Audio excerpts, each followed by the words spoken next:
వస్తున్నాడు అబ్బాయి వస్తున్నాడు. భయ after watching this complete scene goose bumps అలా నించున్నాయి అంతే. సో అంతకీ ఆ సీన్ ఏంటంటే ఇప్పుడు ప్లే చేస్తున్నాను చూడండి. సో ఈ సీన్ చూసిన తర్వాత నాకైతే గూస్ బంప్స్ అయితే లేచేసాయి భయ్య. షార్క్ మీద సవారీ అయింది భయ్య కంప్లీట్లీ. అయితే ఛత్రపతిలో షార్క్ ని పోరాడితేనే మనం నెక్స్ట్ లెవెల్లో చూసాం. షార్క్ మీద సవారీ, అది కూడా ఒక బ్యాండ్ టైప్ ఏదైతే సంథింగ్ కొరడా టైప్ అయితే ఒకటి తిప్పడం అవుతుంది. సో ఆ సీన్ కానివ్వండి, ఆ ఐడియాలజీ కానివ్వండి, బ్యాక్గ్రౌండ్ లో ఉన్న మూన్ ఎఫెక్ట్ కానివ్వండి, ఇంకా సముద్రం యొక్క థీమ్ కానివ్వండి, ఇంకా కంప్లీట్లీ విఎఫ్ఎక్స్ షార్ట్స్ అంతా take above first of all మనకి కొరటాల శివ గారికి అయితే. సో నెక్స్ట్ లెవెల్ అయితే చూపించారు. మేబీ నేను ఇంకా గట్టిగా పట్టుకుంది ఏంటంటే మనకి ఆచార్య లాంటి ప్లేబ్యాక్ టైం. నేనైతే చెప్పాను కదా ట్రైలర్ కట్ ఎలా ఉండిపోతుంది. సో ఆచార్య థీమ్ లోనే ఉండిపోతుందని చెప్పాను కదా. As it is Acharya theme లోనే ట్రైలర్ కంప్లీట్ కట్ అయితే వచ్చింది. సో దాన్ని చూసిన తర్వాత ఈ కంప్లీట్ రివ్యూ అయితే ఇవ్వడం మొదలు పెట్టాను. సో కొత్తగా చూస్తున్న మంచి సబ్స్క్రైబ్ చేసుకోకపోతే ఒక సబ్స్క్రైబ్ అని చేసుకోండి.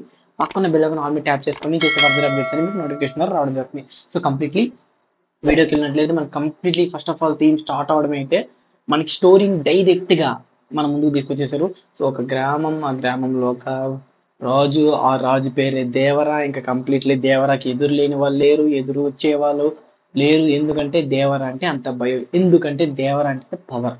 సో ఇంతకీ దేవరా ఎవరంటే మన జూనియర్ ఎన్టీఆర్ గారు. సో కంప్లీట్లీ దేవరాకి ఇచ్చే లుక్స్ కానివ్వండి, అతను చూపించే ఎలివేషన్స్ కానివ్వండి, అతని వాయిస్ ఓవర్ తో సహా ఆ వైబ్ అనేది ఒక మాస్ వైబ్ అనేది క్రియేట్ అయింది. సో ట్రైలర్ చూసేంతసేపు ఆ క్రియేట్ అయింది. అండ్ ఇంకోటి చూసుకున్నట్లే అదే ఊర్లో ఉంటున్నటువంటి ఇంకొక ఫ్రెండ్. సో మన దేవరాకి మంచి ఫ్రెండ్ సైఫ్ అలీ ఖాన్ గారు. సో కొన్ని సీన్స్ లో సైఫ్ అలీ ఖాన్ గారిని అయితే ఫ్రెండ్ గా చూపించారు. ఇంకో దాంట్లో అయితే దేవరాన్ని కొట్టాలంటే మనం వేరే మార్గం బలమైనోడే రావాలని చెప్పి కొన్ని డైలాగ్స్ అయితే ఉన్నాయి. సో కంప్లీట్లీ దీనికి దానికి లుక్స్ చూసుకున్నట్లయితే సైఫ్ అలీ ఖాన్ గారి లుక్స్ అయితే కొంచెం ఆ ఫేస్ లో బ్రైట్నెస్ అంతా కొంచెం ఓల్డ్, అంటే సఫరింగ్ ఫ్రమ్ ఏదో సంథింగ్, ఏదో ఒక ఇన్సిడెంట్ వల్ల సఫర్ అయినట్టయితే కొంచెం కనిపించడం అయితే జరిగింది. సో ఈ మధ్యలో ఏ ఇన్సిడెంట్ జరిగింది అని మనకి కొంచెం మూవీ చూసి తెలుసుకొస్తుంది. సో ఇంకా కంప్లీట్ చూసినట్లయితే ప్రెసెంట్ ఇదంతా మనకి పాస్ట్ లో జరుగుతుందేమో మేబీ. సో ప్రెసెంట్ చూసుకున్నట్లయితే మనకైతే జూనియర్ ఎన్టీఆర్ గారి న్యూ లుక్ అయితే కనిపించడం జరిగింది. ఇది ఒక చాలా ఫియర్లెస్ క్యాండిడేట్. సో క్యారెక్టర్ మొత్తాన్ని ఒక ఫియర్లెస్ గా అయితే పోర్ట్రే చేయడం జరిగింది. సో చూపించే విజువల్స్ కానీ అండ్ అలాగే తన వాయిస్ ఓవర్ ఏదైతే ఉందో, సో సేమ్ వాయిస్ ఓవర్ ఆ వైబ్ కానివ్వండి, తనకి ఏదైతే మన ఫియర్ జూనియర్ ఎన్టీఆర్ గారు ఉన్నారో అతనికి క్రియేట్ చేసినటువంటి అంబియన్స్ ఏదైతే ఉందో ఆ యొక్క పర్టికులర్ సీన్స్ అనేవి కూడా మనకి సో కంప్లీట్లీ ఇతను పిరికి అనే ఒక భావాన్ని అయితే తీసుకొచ్చేటట్టు అయితే ఉన్నాయి. సో ఇంకా హీరోయిన్ అయితే మనకి జూనియర్ ఎన్టీఆర్ గారు ఏదైతే మనకి యంగ్ అనుకుందాం, యంగ్ జూనియర్ ఎన్టీఆర్ గారికి అయితే ఉండడం అయితే జరిగింది, జాన్వీ కపూర్ గారు అయితే. సో ఇక్కడ మనకి జూనియర్ ఎన్టీఆర్ గారు అయితే కొంచెం యాంగ్రీ, కోపంతో అయితే ఉన్నారు తన ఫాదర్ మీద. సంథింగ్ ఏదో అన్హ్యాపెనింగ్ అయింది. సో హ్యాపెనింగ్ ఏం జరిగింది అసలు అనేది తెలుసుకోవడానికి మన జూనియర్ ఎన్టీఆర్ గారు అయితే, యంగ్ జూనియర్ ఎన్టీఆర్ గారు అయితే ట్రై చేస్తుంటారు. అండ్ అలాగే తనకి చెప్పేదంతా ఏదైతే ప్రకాష్ రాజ్ గారు అయితే తన ఫాదర్ గురించి కంప్లీట్ డీటెయిల్ గా చెప్తున్నారు. అండ్ ఇందులో మనకి శ్రీకాంత్ గారు కూడా ఒక మంచి క్యారెక్టర్ పోర్ట్రే చేశారు. సో క్యారెక్టర్ ఎలా ఉందంటే సంథింగ్ మనకి ఆ మూవీ ఆచార్య మూవీలో చూసినట్లయితే శ్రీనివాసరావు గారి క్యారెక్టర్ ఒకటి ఉంది, తనికెల బెర్నీ గారి క్యారెక్టర్ అయితే. సో ఆ క్యారెక్టర్ లాగైతే మనకి అయితే ఈ కంప్లీట్ క్యారెక్టర్ అయితే మనకి శ్రీకాంత్ గారి అయితే అనిపించింది. సో మూవీలో ఎలాంటి పోర్ట్రే చేసి ఎలాగనేది కనిపిపోతున్నా ఆన్ స్క్రీన్స్ మీద చూసి తెలుసుకోవాల్సిందే.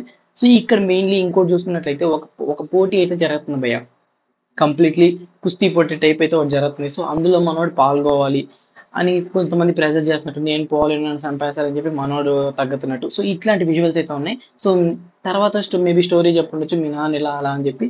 సో ఇక్కడ కంప్లీట్లీ అంటే మాట్లాడుకోవాల్సిన ఈ కంప్లీట్ స్టోరీ అంతా మనం ఆల్రెడీ ప్రీవియస్ మూవీస్ లో చూసిందే. అండ్ ఇదే మన కొరటాల శివ గారి దగ్గర నుంచి ఎక్స్పెక్ట్ చేస్తున్నది కూడా. సో మనకి ఆల్మోస్ట్ ఫ్యూచర్, మనం పాస్ట్ నుంచి చూస్తున్నా ఫ్యూచర్ లో చూస్తున్నా కొరటాల శివ గారి సేమ్ స్టోరీ లైన్స్ అయితే ఇవే. సో ఇక్కడ ఏంటంటే స్టోరీ లైన్ ఒకటే భయ. అండ్ ఇది మనకి mainly part 1. So Devara part 1 complete గా అయితే మనకి ఇంత ఉంటుంది అనుకోలేదు నేను. పవర్ ప్యాక్ గా ఇన్ని క్యారెక్టర్స్, ఇంత ఎలివేషన్స్, ఇంత మంచి సీన్స్ అండ్ అంత మంచి డీటెయిలింగ్ విఎఫ్ఎస్ షార్ట్స్, సో ఇంత క్లియర్ కట్ గా అయితే ఉంటుందని చెప్పి నేనైతే ఎక్స్పెక్ట్ చేయలేదు. సో అనుకున్నంత మోతాదు కన్నా ఎక్కువ ఫిల్ చేయడం అయితే జరిగింది. సో ఇక్కడ నాకు వచ్చే ఫియర్ ఏంటంటే పార్ట్ 2 ఉందన్నారు కదా, ఒకవేళ పార్ట్ 2 దీనికి మ్యాచ్ అయ్యేటట్టు తీయగలరా? సో అసలు ఫస్ట్ పార్ట్ 1 ఎంత మార్క్ క్రియేట్ చేయగలుగుతుంది? సో దీని కంప్లీట్ డీటెయిల్స్ అనే మూవీ రిలీజ్ అయిన తర్వాత మాట్లాడుకోవాలి మనం. సో వెంటనే మన ఛానల్ సబ్స్క్రైబ్ చేసుకోవాలి, సబ్స్క్రైబ్ అని చేసుకోండి. ఇంకా కంప్లీట్ గా భయ్య సబ్స్క్రైబ్ చేసేసుకున్నారు కాబట్టి ఈ మూవీలో మైనస్ లేదా అనుకుంటే ఒకటే ఒకటి భయ మైనస్. ముందు నుంచి ఎలివేషన్ ఇచ్చి ట్రైలర్ లో ముంచేశాడు భయ అనిరుద్ధ్ మామ. సో అనిరుద్ మ్యూజిక్ అయితే అంత బాగా అనిపించలేదు. సో ఆ ట్రైలర్ కట్లో కూడా ఈ బిట్లో కదా లేయాలి కదా మ్యూజిక్ అనే టైంకి యావరేజ్గా ఇచ్చేసి క్లోజ్ చేసేసారు. సో ఇది నేను నోటీస్ చేసింది అయితే ట్రైలర్ నుంచి. మీరే నోటీస్ చేశారు కింద కామెంట్ సెక్షన్లో కామెంట్ చేయండి. మోర్ ఇంట్రెస్టింగ్ అప్డేట్స్ కోసం ఛానల్ సబ్స్క్రైబ్ చేసుకొని పక్కన బెల్ ఐకాన్ ఆల్ మీద ట్యాప్ చేసుకొని నేను చేసే ప్రతి రివ్యూ అండ్ వీడియో అనేది మీకు నోటిఫికేషన్ ద్వారా రావడం జరుగుతుంది. So this the video guys, and take care again. By by.